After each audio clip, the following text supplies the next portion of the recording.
ప్రభువైన యేసుక్రీస్తు నామములో ఆసక్తితో దేవుని సన్నిధిలో చేరిన మీ అందరికీ ప్రభునామమున శుభములు వందనాలు తెలియజేస్తూ ఉన్నాను. శ్రేష్టమైన సమయంలో లూకా సువార్త 10వ అధ్యాయము, లూకా సువార్త 10వ అధ్యాయము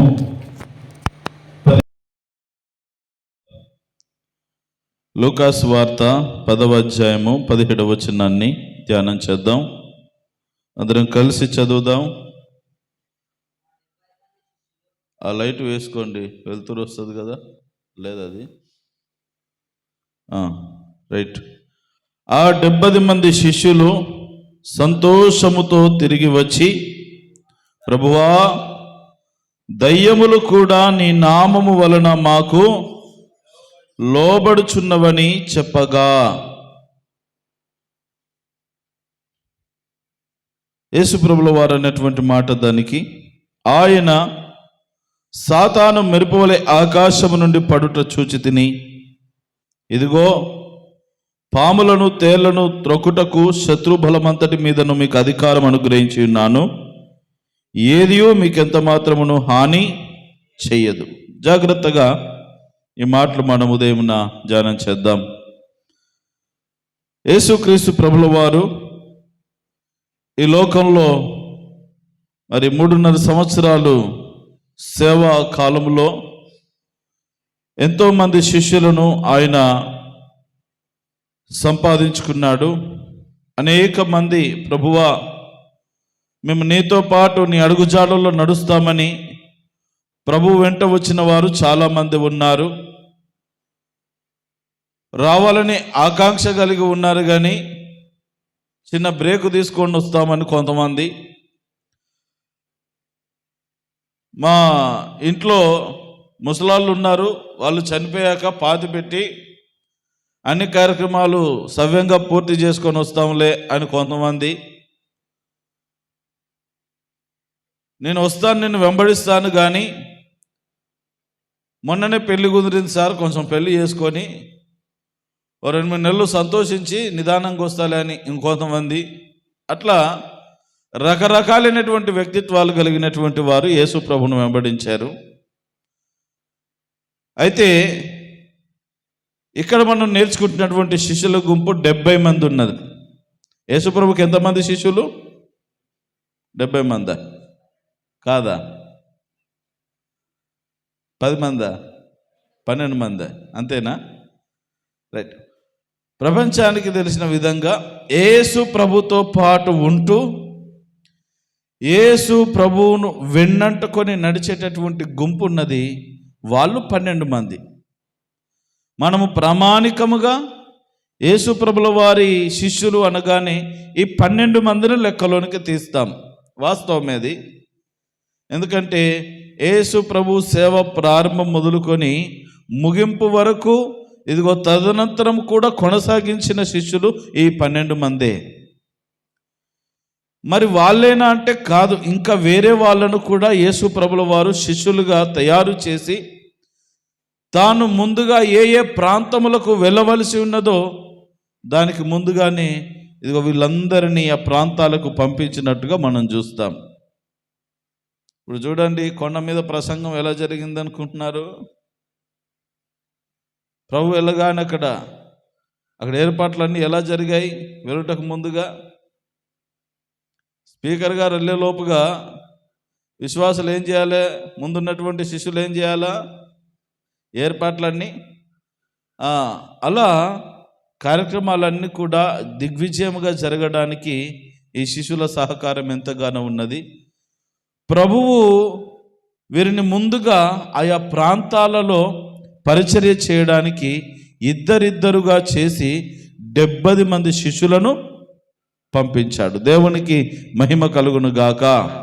70 మంది శిష్యులు సేవకి వెళ్ళిపోయారు. వెళ్ళిపోయినప్పుడు చెప్పాడు, మీరు చాలా జాగ్రత్తగా సేవ చేయాలి, మీకు అన్నిటి మీద అధికారం ఇస్తా ఉన్నాను, పాములను తేళ్లను త్రొక్కుదురు, దయ్యముల మీద మీకు అధికారం ఉన్నది, మీరు చక్కగా సేవ చేయండి అని యేసు ప్రభుల వారు ఆ శిష్యులతో చెప్పి పంపించడం జరిగింది. జ్ఞాపకం చేసుకున్నట్లయితే వీళ్ళందరూ సేవకు వెళ్ళారు. ఈ 70 మంది సేవకు వెళ్ళి ఎవరి సేవ వాళ్ళు చేస్తూ, ఎవరికి ఏర్పాటు చేయబడిన నియమించబడిన ప్రాంతాలలో వాళ్ళు యేసు ప్రభుల వారి గురించి చాటిస్తూ వారు సువార్త ప్రకటించి మరి అనేక విధాలుగా అద్భుతాలు చేసి ఒక రోజున యేసు ప్రభుల వారి దగ్గరికి వచ్చారు. వచ్చి సంతోషముతో ప్రభుతో అంటున్నటువంటి మాట ఇవి: ప్రభువా, ఆ రోజున మీరు మమ్మల్ని అభిషేకించి పంపించారు కదా, మమ్మల్ని ఏర్పాటు చేసుకొని మీరు సర్వలోకమునకు వెళ్ళి సర్వ సృష్టికి సువార్త ప్రకటించుడని చెప్పి మమ్మల్ని దీవించి పంపించారు కదా. మేము ఎక్కడికి వెళ్ళినన్ని కార్యాలు కడులార రుచి చూస్తున్నామయ్యా, ఎంత గొప్ప ఆధిక్యత మాకు ఇచ్చావు అంటూ చెప్పుకుంటూ వస్తున్న సందర్భాన్ని మనం చూస్తూ ఉన్నాం. ఆ 70 మంది శిష్యులు సంతోషముతో తిరిగి వచ్చి, ప్రభువా, దయ్యములు కూడా నీ నామము వలన మాకు లోబడుచున్నవని చెప్పగా, వాళ్ళకి ఎంత ఆశ్చర్యంగా ఉన్నదంటే, అసలు మేము ఏంటి, మా బ్రతుకులేంటి, మా జీవితం ఏంటి, మేము ఏ పాటి వారము, కానీ ఈ రోజున నీ నామాన్ని చేతబట్టుకొని వెళ్ళిన మాకు చాలామంది రోగముతో దయ్యముల చేత పీడించబడుచున్నటువంటి వారికి ప్రార్థన చేస్తున్నప్పుడు, నీ నామాన్ని ఉచ్చరించుచున్నప్పుడు దయ్యాలు కూడా మాకు లోబడుతున్నాయ్యా. దయ్యాలు కూడా నీ నామమును ఉచ్చరించగానే, నీ నామమును, నీ పేరు చెప్పగానే దయ్యాలు కూడా గనగల వణుకుతా ఉన్నాయి, మాకు లోబడుతున్నాయని కాస్త సంతోషాన్ని వ్యక్తపరుస్తూ చెప్తున్నారు. నిజంగా వాళ్ళు అన్నటువంటి మాట ఇక్కడ తప్పిదము కాదు, కానీ ఈ రోజున ఈ మాట చాలామంది సేవకులు రాంగుగా తీసేసుకుంటారు. నాకు లోబడుతుంది దయ్యం అంటాడు. నేను మనిషికి కాదు, మనిషికి ఎప్పుడు ఏ దయ్యము లోబడదు, దేవునికి మాత్రమే లోబడుతుంది. దేవుని నామము ఉచ్చరించినప్పుడు మాత్రమే లోబడుతుంది, అది దేవునికి తప్ప మనిషికి కాదు. అపోస్తల కార్యంలో ఒక సందర్భం ఉంటుంది. పౌలు, పేతురు వీళ్ళు వెళ్తూ ఉంటే, యోహాను వీళ్ళందరూ వెళ్తూ ఉంటే దయ్యాలన్నీ గడగడ వణుకుంటూ పరిగెత్తుకుంటూ వెళ్ళిపోయాయంట. ఓ రోజు పేతురయ్య గారు వెళ్ళాడు, ఒక ఊరికి వెళ్తే ఎక్కడో ఆ ఊర్లో దయ్యాలు పట్టి ఆ దురాత్మ చేత సోద చెప్పుచున్నటువంటి అమ్మాయి ఉన్నది.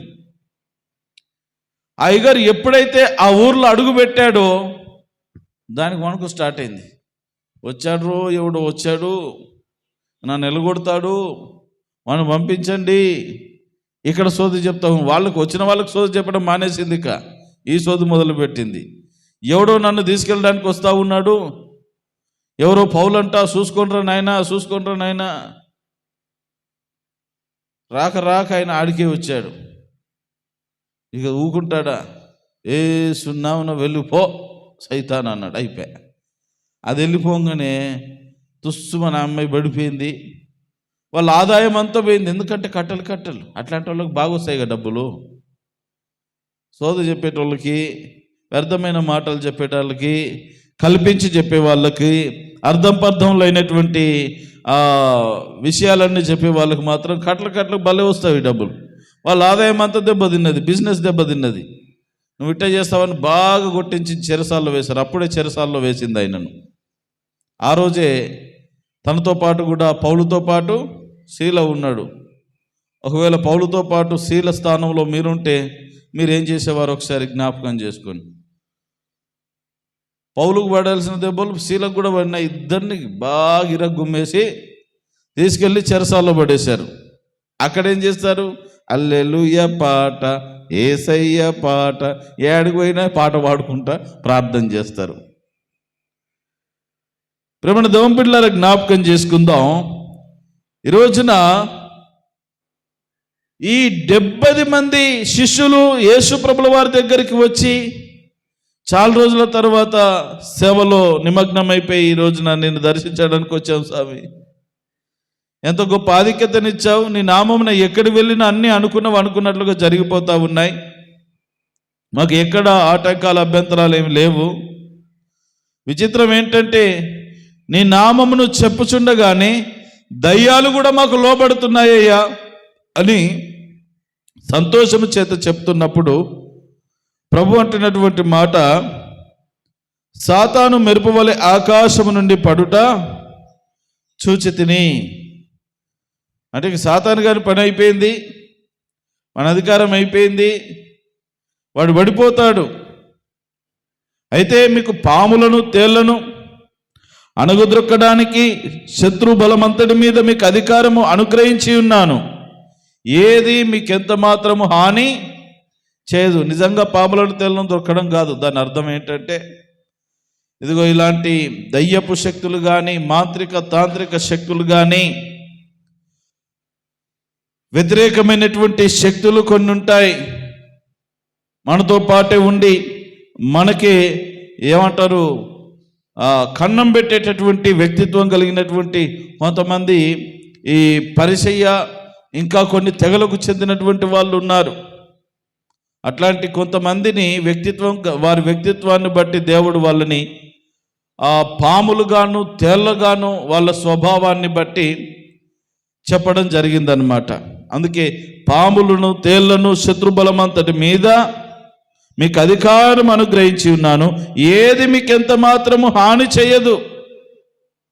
చాలా సంతోషం, మీరు మంచి సేవ చేస్తున్నారని నేను వింటున్నాను. అయితే మీరు బాగా సంతోషిస్తూ ఉన్నారు, మంచిదే. ఎందుకంటే అధికారం ఇచ్చినది నేను, అధికారాన్ని మీరు ఉపయోగించుకోండి, స్వాధీనపరుచుకోండి, ఏది మీకు ఎంత మాత్రం హాని చెయ్యదు. అయితే చివరికి ఒక్క మాట అని చెప్తా ఉన్నాడు. 20వ వచనం చదవండి. అయినను దయ్యములు మీకు లోబడుచున్నవని సంతోషింపక మీ పేరులు పరలోకమందు వ్రాయబడి ఉన్నవని సంతోషించుడని వారితో చెప్పాను. దేవునికి మహిమ కలుగును గాక. యేసు ప్రభుల వారు చెప్పిన ఒక అద్భుతమైనటువంటి మాట 70 మంది శిష్యులతో. ఇప్పుడు 70 మంది శిష్యుల మనసుల్లో ఒక గొప్ప సంతోషం ఉన్నది. ఏంటా సంతోషం అంటే, నీ పేరు చెప్తే మేము ఎక్కడికి వెళ్ళినను దయ్యాలు కూడా లోబడుతున్నాయి మాకు,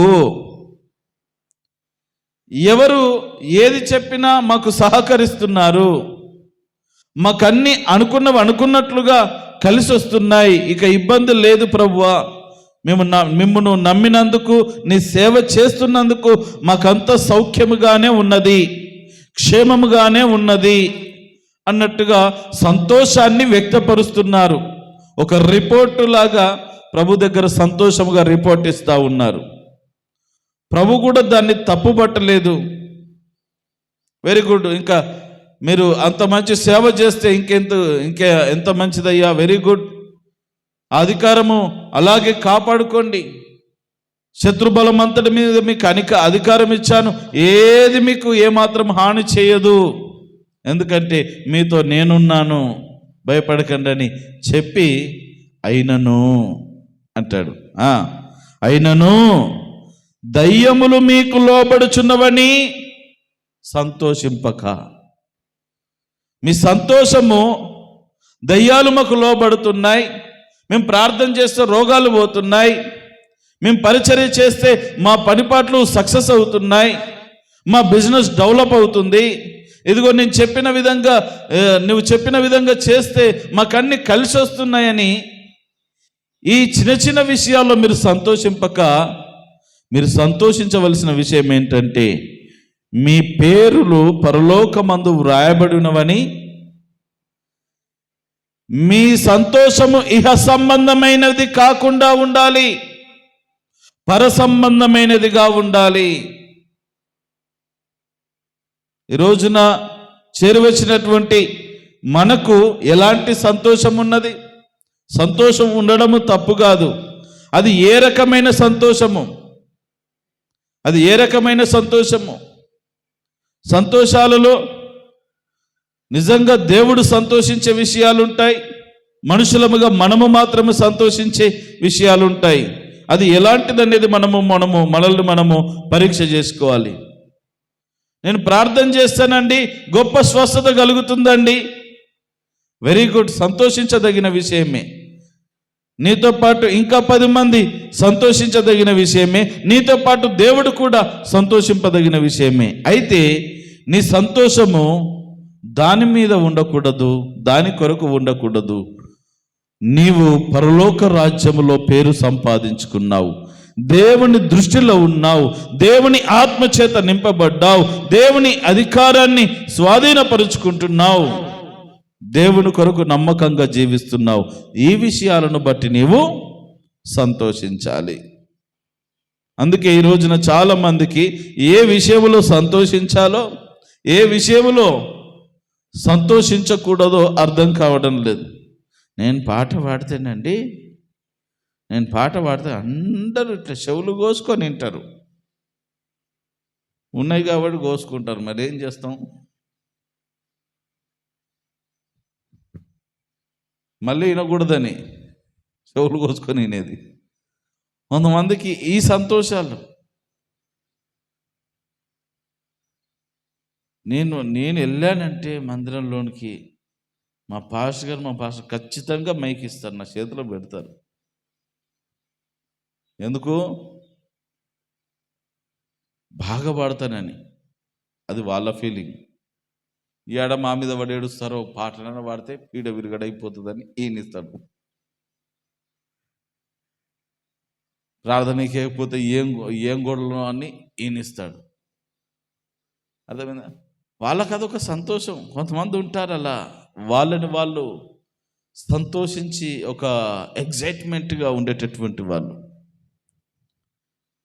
అంటే మనము ఇహ సంబంధమైన విషయాల్లో జరిగే క్రియలను బట్టి నిజంగా ఈరోజు ప్రార్థనకు వచ్చి నేను వెళ్ళానో లేదో, నాకు ఈ కార్యం జరిగిందయ్యో, ఒక చిన్న మనవి చేసుకున్నాను మందిరంలో, వెంటనే కార్యం జరిగింది. వెరీ గుడ్, సంతోషమే. అసలు ఆ కార్యం జరిగిందంటే నువ్వు దేవుని దృష్టిలో ఉన్నావు, దేవుడిని పక్కన ఉన్నాడు, దాన్ని బట్టి సంతోషించాలా. దేవుని రాజ్యంలో నీకు స్థానం ఉన్నది, దాన్ని బట్టి సంతోషించాలా. చిన్న చిన్న విషయాలకు మనం సంతోషించి అసలైన దేవుని మహిమను మనం గుర్తించకుండా సంతోషించకుండా ఉంటే ఎలాగూ? అందుకని జ్ఞాపకం చేసుకోవాలా. దయ్యములు మీకు లోబడుచున్నవని సంతోషింపక మీ పేరులు పరలోకమందు వ్రాయబడినవి, మీరు పరలోక రాజ్యంలో జీవ గ్రంథములో మీ పేర్లు లిఖించబడి ఉన్నవి. మీరు గొప్ప సేవ చేస్తున్నారు, మీకు గొప్ప భాగ్యం ఉన్నది. కాబట్టి మీరు పరలోకంలో మీ పేర్లు జీవగ్రంథమందు వ్రాయబడినవని మీరు సంతోషించండి. ఇవి చిన్న చిన్న విషయాలు. నేను మీకు తోడుగా ఉన్నాను కాబట్టి అన్నీ జరుగుతాయి, మీరు అనుకున్నట్టుగా జరుగుతాయి. అయితే మీ సంతోషము దేవుని అందే ఉండాలి. ఇక ఇప్పుడు నీ నామమును బట్టి లోబడుచున్నవి అన్న వాళ్ళు ఇప్పుడు నాకు లోబడుతున్నవనే స్థాయికి వెళ్ళిపోతారు. అందుకే ప్రభువు చక్కటి మాటలు వారికి చెప్పి పంపించాడు. అక్కడ తిట్టినట్టుగా, వారిని గద్దించినట్టుగా లేదు, ఒక చక్కటి మాట వాళ్ళకు నేర్పించి పంపిస్తూ ఉన్నాడు. ప్రేమణ దోంబిడ్లారు, ఈ రోజున దేవుని సేవలో పాలిభాగస్తులైనటువంటి ఎవరి బిడ్డలుగా మీరున్నారు. మరి ప్రతి సందర్భంలో పరిచర్య అనగానే పరిగెత్తుకొని చేసేటటువంటి వాళ్ళు ఉన్నారు. అయితే జ్ఞాపకం చేసుకోండి, మీ సంతోషం దేని మీద ఉన్నది? మేము సేవ చేస్తున్నాం కాబట్టి, ప్రతిరోజు దేవుని సన్నిధిలో గడుపుచున్నాము కాబట్టి, మేము అన్ని పనులు వదులుకొని కొన్నిసార్లు ఇదిగో నీ మందిరంలో పరిచర్య చేస్తున్నాం కాబట్టి మాకు ఇదిగో ఈ మేలు జరుగుతుంది, ఈ కార్యము జరుగుతుంది, మేము అనుకున్నట్లుగా నెరవేర్చబడుతుంది అనే సంతోషం మాత్రమేనా మనకు ఉండాల్సింది? కాదు. నీ జీవితంలో కార్యాలు జరుగుతున్నాయంటే, మేలులు జరుగుతున్నాయంటే, అనుకున్నట్లుగా నెరవేర్చబడుతుందంటే దేవుడు నీ పక్షాన నిలబడుతున్నాడు, నీకు తోడుగా ఉంటున్నాడు. అంటే దేవుని దృష్టిలో నీవు ఉన్నావు, దేవుని సహాయం నీకు ఉన్నది, దేవుని జీవ కవిలిలో నీ పేరు వ్రాయబడినది అని ఆత్మీయ సత్యాన్ని గుర్తెరిగి ఆ ఆత్మ సంబంధమైన ఆశీర్వాదమును బట్టి, మేలులను బట్టి నువ్వు సంతోషించాలి కానీ ఇహ సంబంధమైన ఆశీర్వాదాలు, ఇహ సంబంధమైన సంతోషాలను నీవు పట్టించుకోకూడదు. ఇహ సంబంధమైన సంతోషము నీకు ఉండకూడదు కానీ పర సంబంధమైన సంతోషము మాత్రమే ఒక విశ్వాసికి ఉండాలి. కాబట్టి ఈరోజున మన ముందున్నటువంటి ప్రశ్న, ఈ 70 మంది శిష్యుల్లాగా నీకు ఇహ సంబంధమైన సంతోషం ఉన్నదా? యేసు ప్రభుల వారు చెప్పిన విధంగా పర సంబంధమైన సంతోషం ఉన్నదా? రెండు సంతోషాలే, కానీ దేవుడు యేసు ప్రభుల వారు చెప్పిన మాట ఏంటంటే, పర సంబంధమైన సంతోషం ఉంటే నీకు బాగుంటుంది, ఇంకా మీ భవిష్యత్తు బాగుంటుంది, పరలోకంలో మీ పేరు రాబడి సంతోషించండి అన్నాడు. కాబట్టి ఈరోజున మనము ఇహ సంబంధమైన సంతోషము కలిగిన వారముగా కాక పర సంబంధమైన సంతోషము చేత నింపబడి ఆ సంతోషములో బ్రతుకుదుముగాక. అట్టి కృపను చేరవచ్చిన మీ అందరికీ దేవదేవుడు సమృద్ధిగా ఆ పరలోకపు సంతోషాన్ని అనుగ్రహించునుగాక. ఆమేన్. ప్రార్థన చేసుకుందాం.